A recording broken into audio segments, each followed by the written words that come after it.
mu caucus NRM Kadaga yasobola okujja olutalo mu caucus ya NRM without NRM leaders Liola nakugamba nti Kadaga in order to demonstrate this opposition MPs and civil society moved in and each candidate including Liola was sure of the NRM numbers solicited the support from the opposition making the NRM numerical strength irrelevant. Bonna opposition bayingiramu nga speaker takyalondebwa ate Museveni yatudde. For the first time the rules of the opposition basisi ogwalo baani bali kukadaga gwagala kusuubinga ki ebweru nga bategedde nti mafia yekuba Kadaga bayinsolingewo waabo. Nebaga nti ono ola aleekaanako nga babba batwala ssente baagala okuleetawo situuji. This is why I've defeated them. Abantu bategeera nti nino abakoledde nnyo naye obujozi bwabwe bajja tukole nku nalinja kutta mutabani wa Kajiji yewonera bweto oyo kasajja ka New Vision ajja tukole nanja kubankwasa omutwe I can give mirundi ejobu gende wa Kajiji ojenyo ko gumu nalinja kubatta nekugamba. This is why people like Cecily Ogwal, Maria Matembe, and opposition figures joined the battle. Museveni is known to respect the public opinion. This is why Olanya lost to Kadaga. In my book, Understanding Mafia Politics, published in 2012, I pointed out that the executive had lost to Parliament as far as the people's perception is concerned. I observed that the Parliament has upped the people, the power of the executive. It is Parliament in the driving seat of public affairs. It is Parliament that is censoring corrupt government officials, including powerful ministers. Parliament could handle people perceived to be so close to the president, like in the oil debate that shook the government. It is Parliament that seeks accountability from government, questioning human rights record. Parliament even handles wrangles in markets where the responsible ministers or local authorities are failing. Such issues are under the normal circumstances should not be under its responsibility because parliamentary role does not go beyond legislation. However, as a political institution, it must be opportunistic, which has earned it big public ratings. In this same book, I pointed out that another Suwano chairperson who believes in mob justice is always more popular than the one who believes in the law. It is bringing loyalty to the executive that had undermined Edward II's power as speaker. This taught to Kadaga a big lesson and elevated herself from the attitude of former post.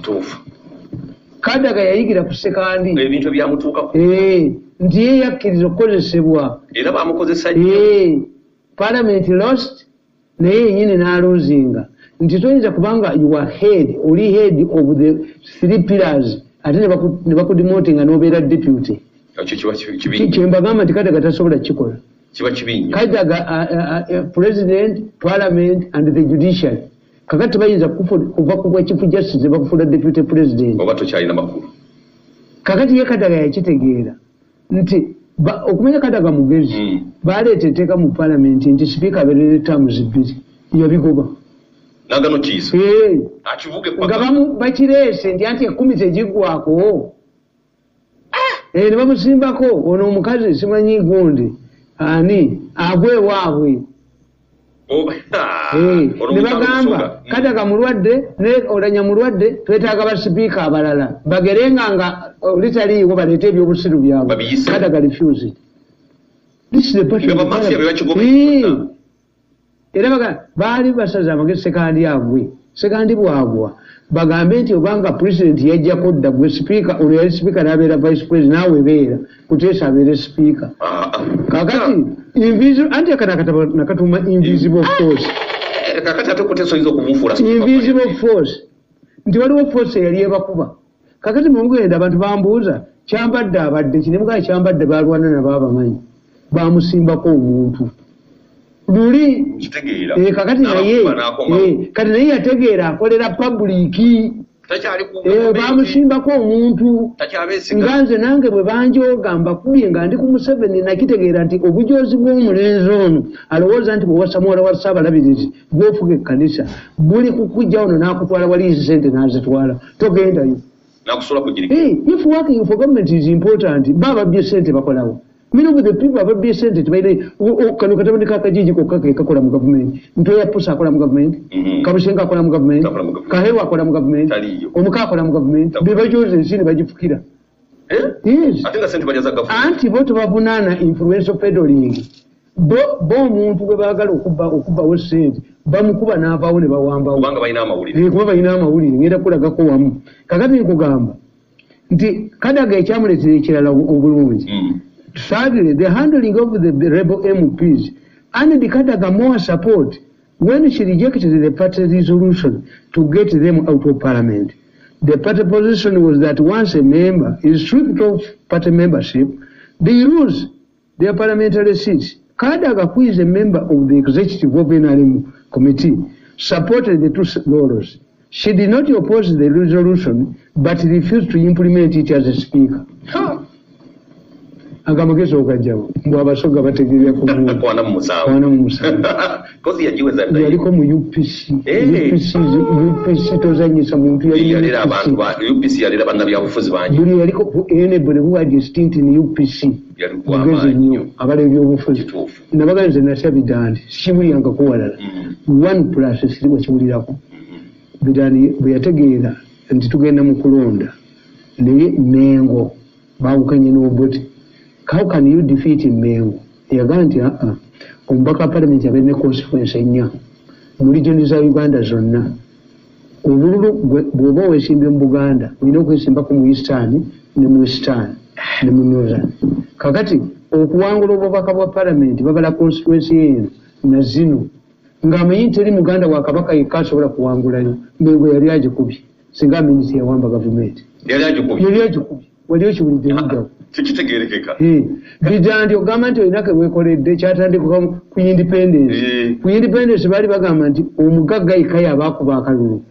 Kati omusajja n'abaliisoninga n'abagamba nti omwana omuto eyasikira obugagga bwa kitaawe alonde.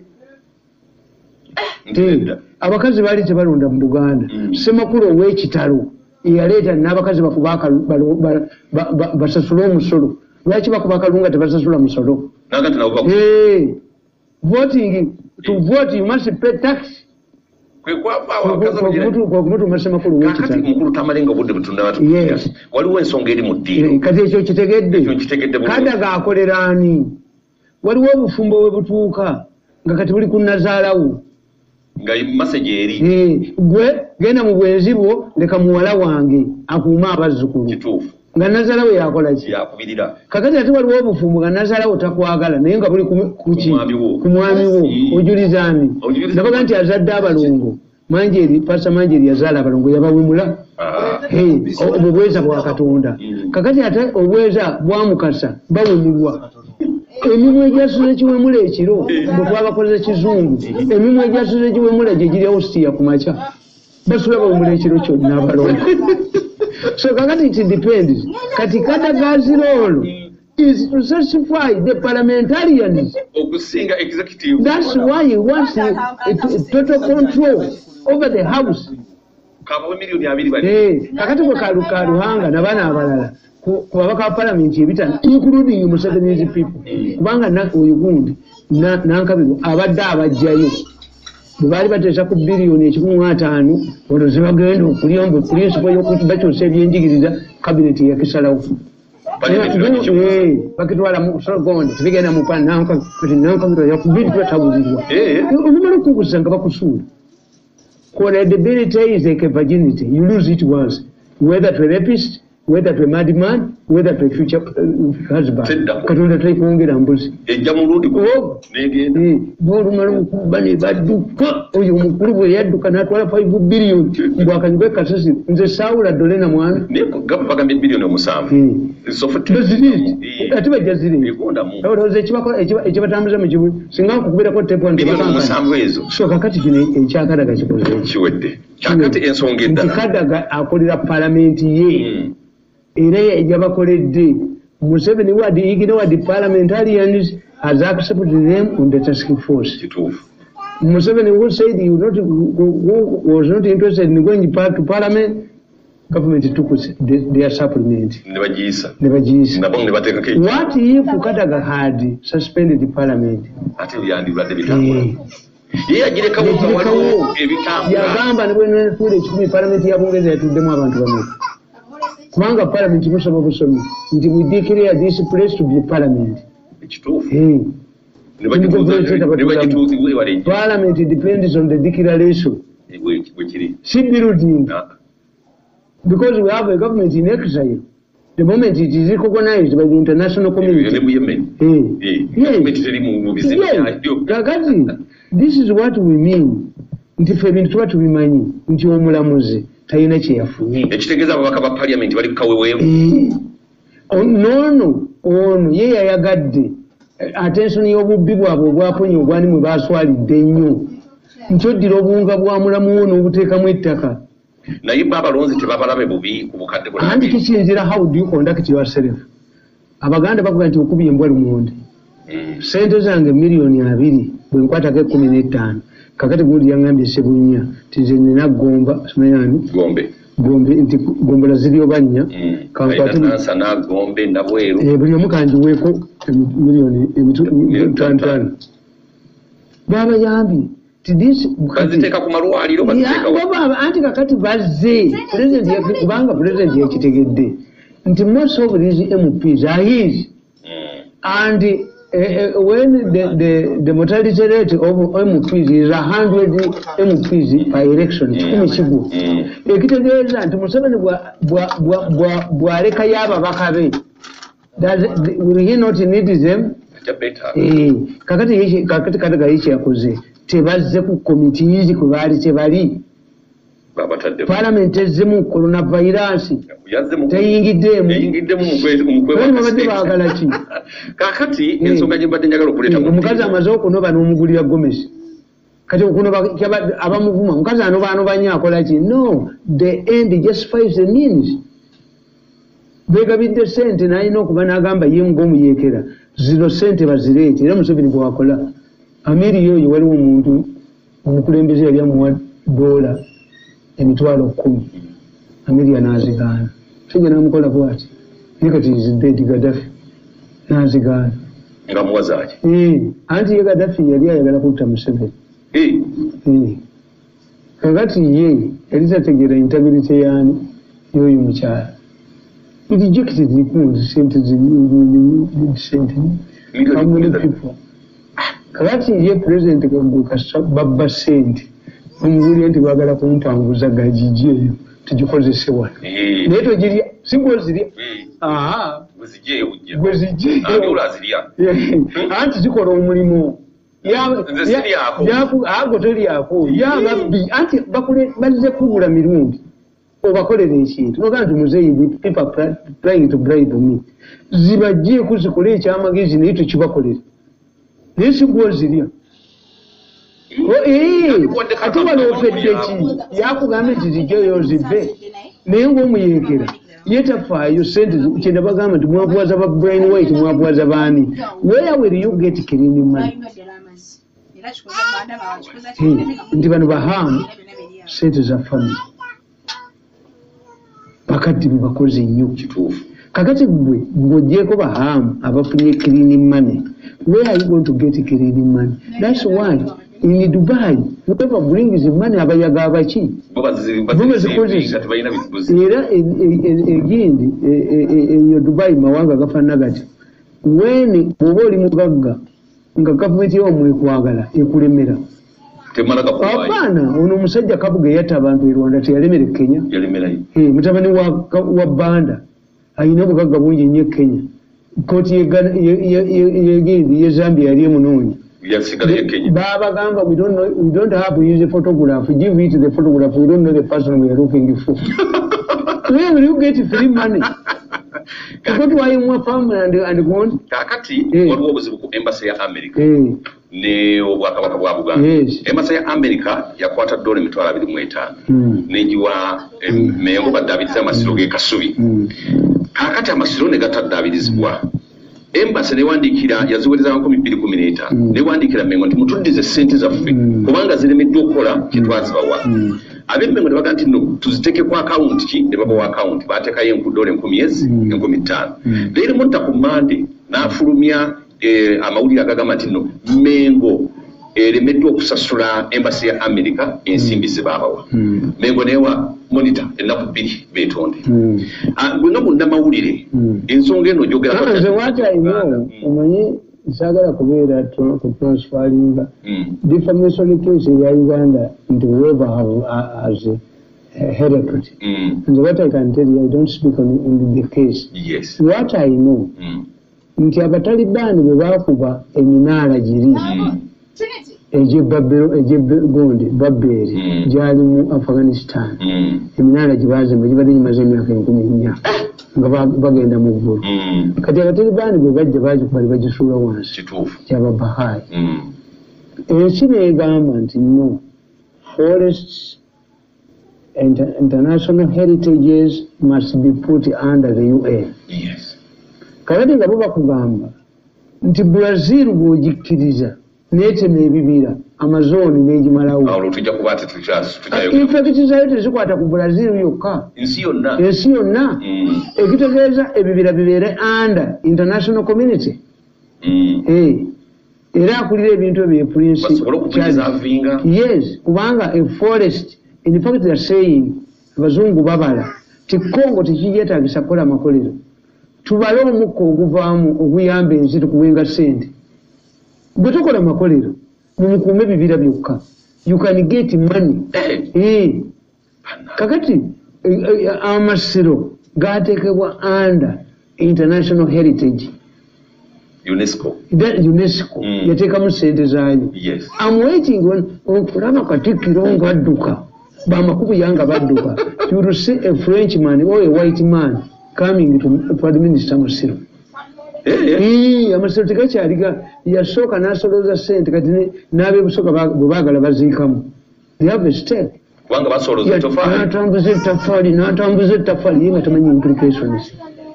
Whoever contributed if I contributed at a wedding I can shout temutuwadde byakulya I contributed.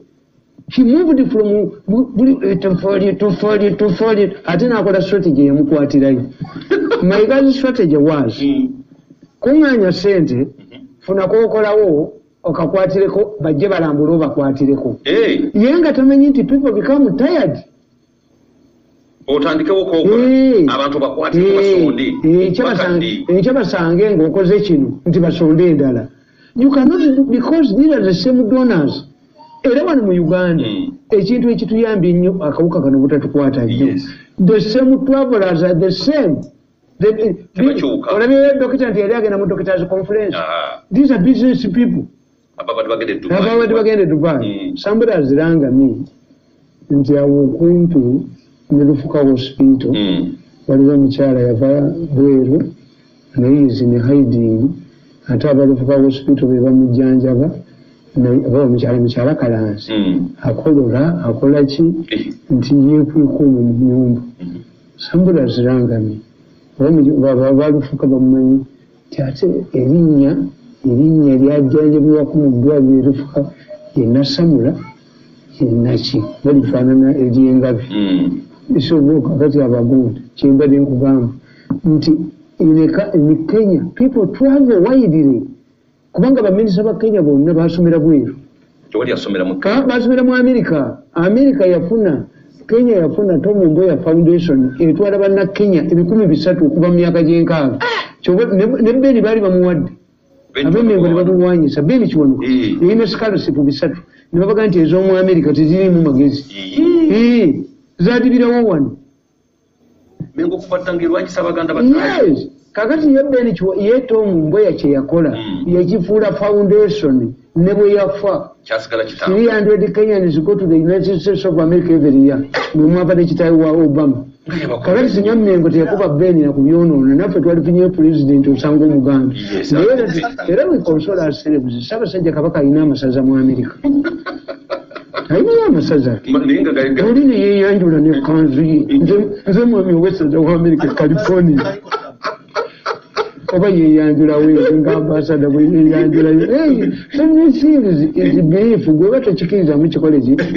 kireke so kakati amusiruge mzenga babulira nti oyo yakola strategy enfu.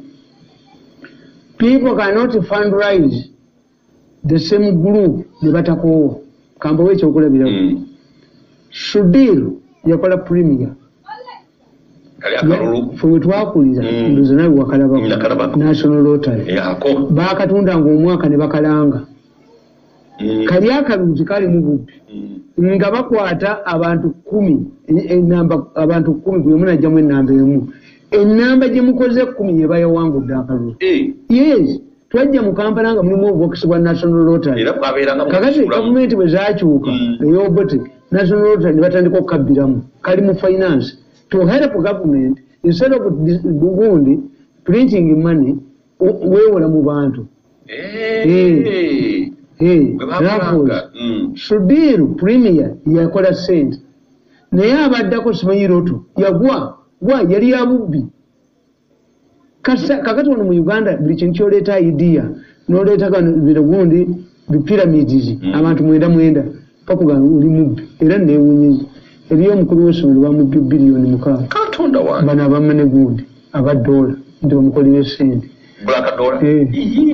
omupoliisi ali mu musango ogwo yababuuziza nti naye ddala mukyalinayo bemubba bemutu nti abasibe gye bali mwabbirani nti mukulu wa ssomero bemubba mmeka kambe biliyoni 6 musuleko kagende kadde mufulu because this is a fool. How can a headmaster be tricked mu bya money?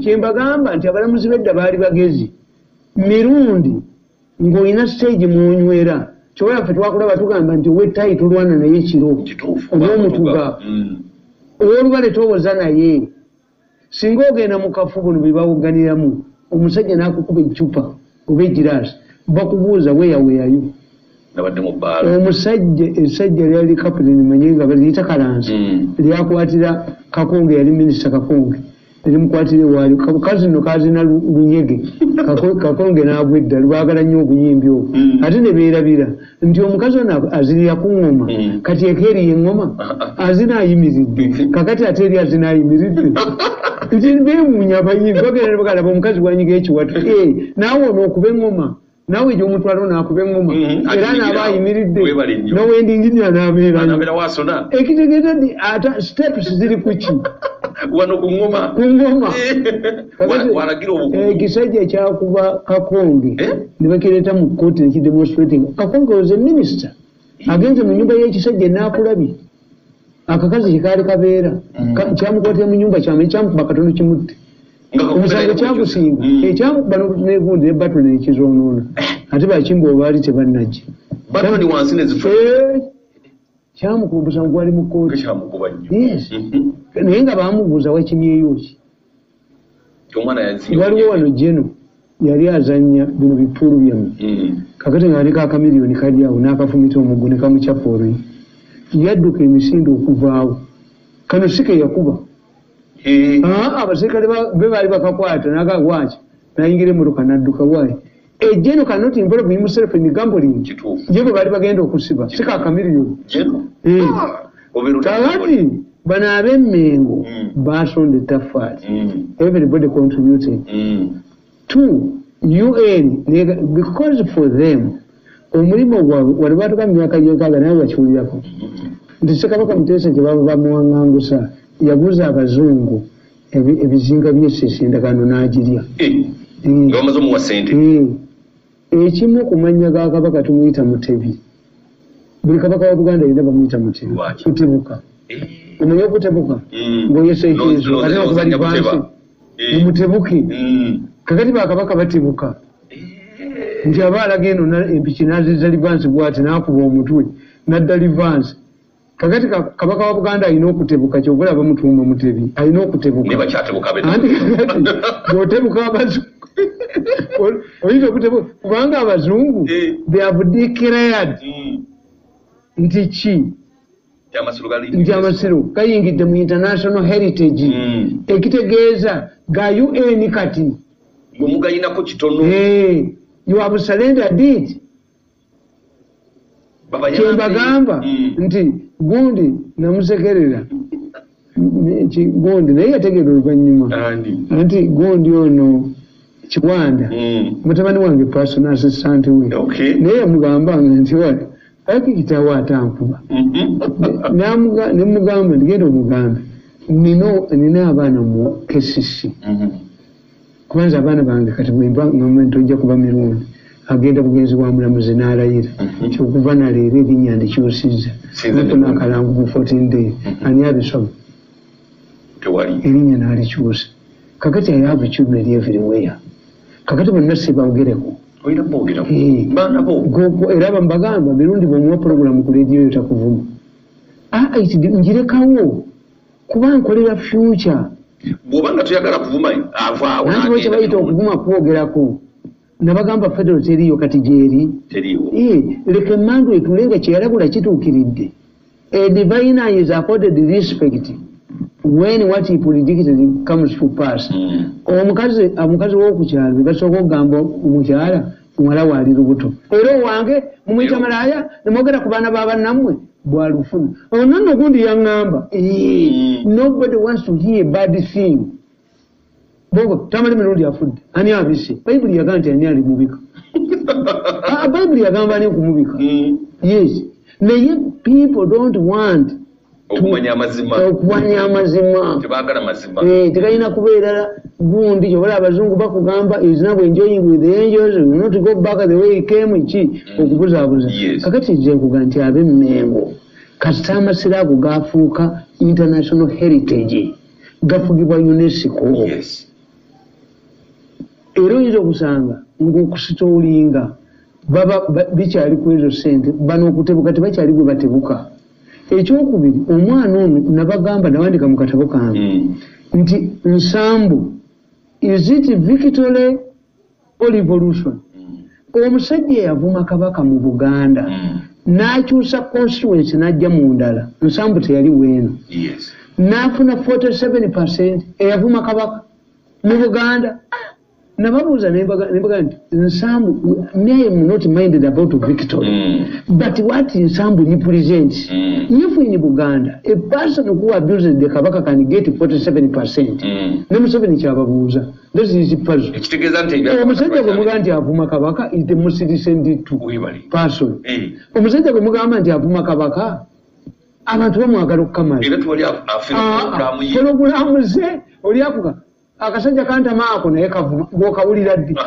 lwaki okawulira abaganda baga nti kigwange mungu aga yakimanyi akasajja kavuma nipulogulamu era ne bano bagambye whether we like it or not mirundi is the most recent two person mu Uganda abo abasajja bayenemezi ba nibaga naye atukoze ekintu kibi he has incited the people against us bajja tutta tuya mafias in fact abaana bo bagezi nnyo babadde ekitintalo olwaleero era mbakutte naye nga kye baliko bagamba how do we prepare Uganda for the post coronavirus gundi period coronavirus agenda kuleeta abaavu bayitirivu nnyo sente baziridde capital bagiridde fe abagagga bagenda tutunulira bubi nnyo tujja kulaba ababuuke these boys the mafia have had a meeting this morning to discuss the post wound as I tell them nange mbabuuliza mbagamba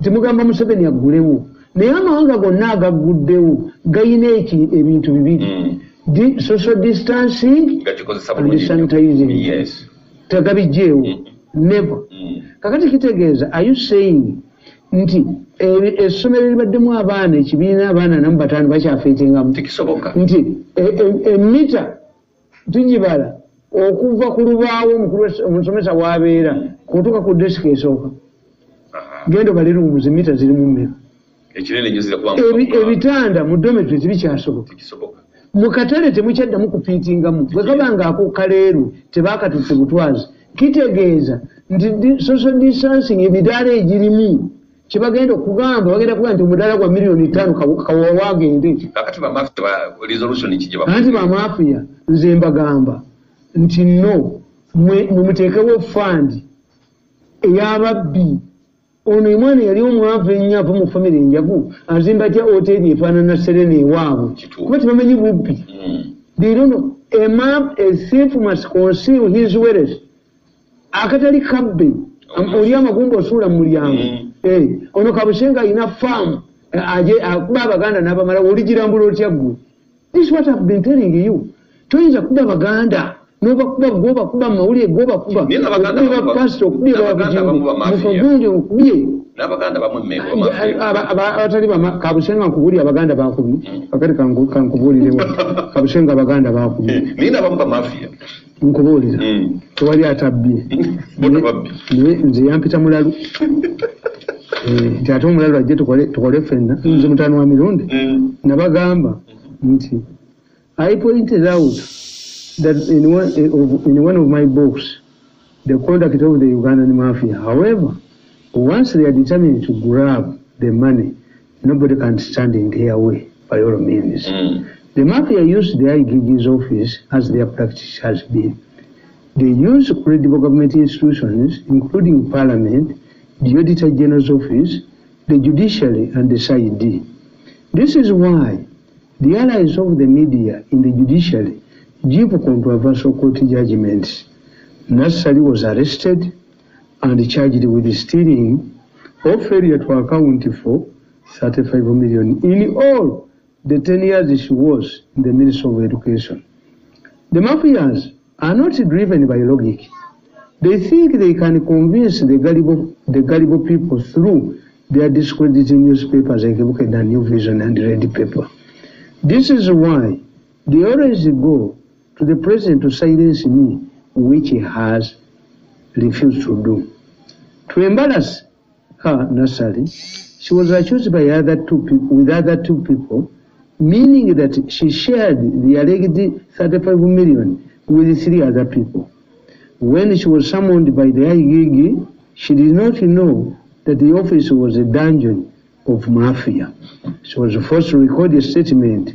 The CID officers and the discredited mafia outfit were pacing the corridors of the IGG's office.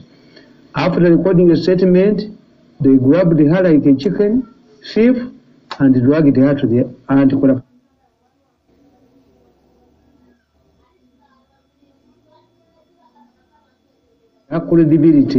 Lost her credibility, and she could not go back to her office until after the case is disposed of.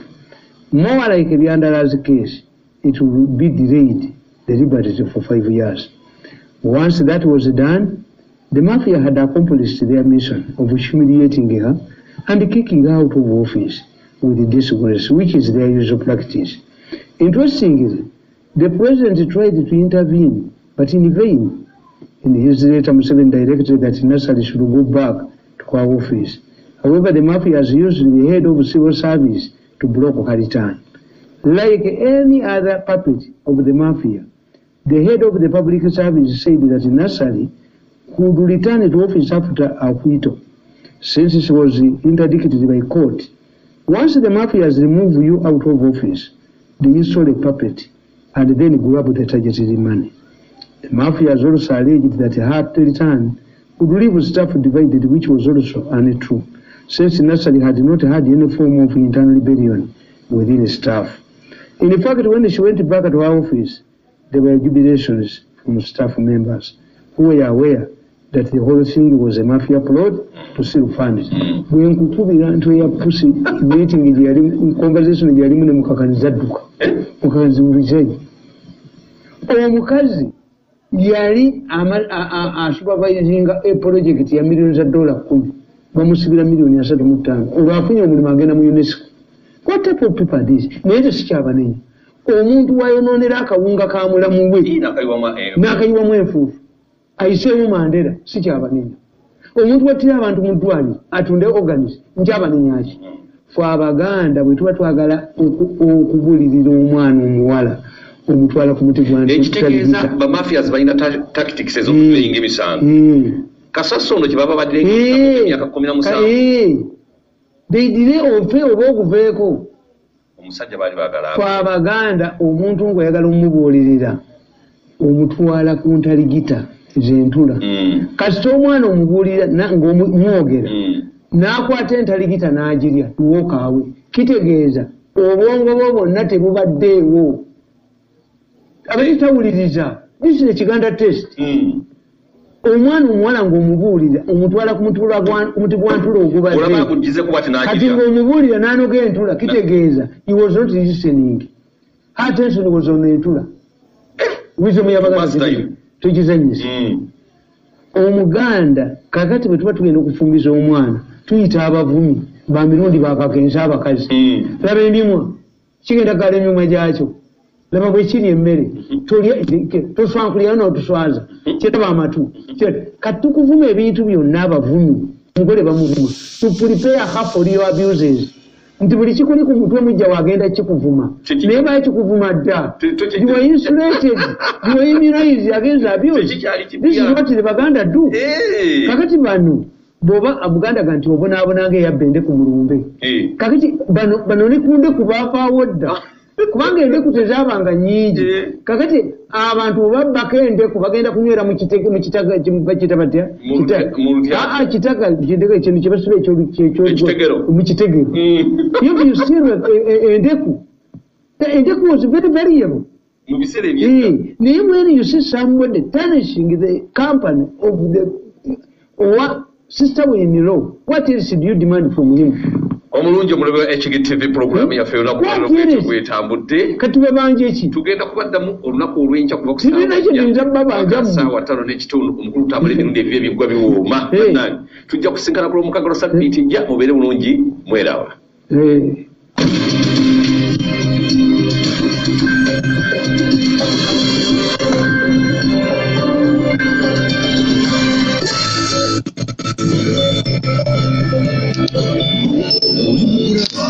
HGTV, essanyu ly'obulitandikira.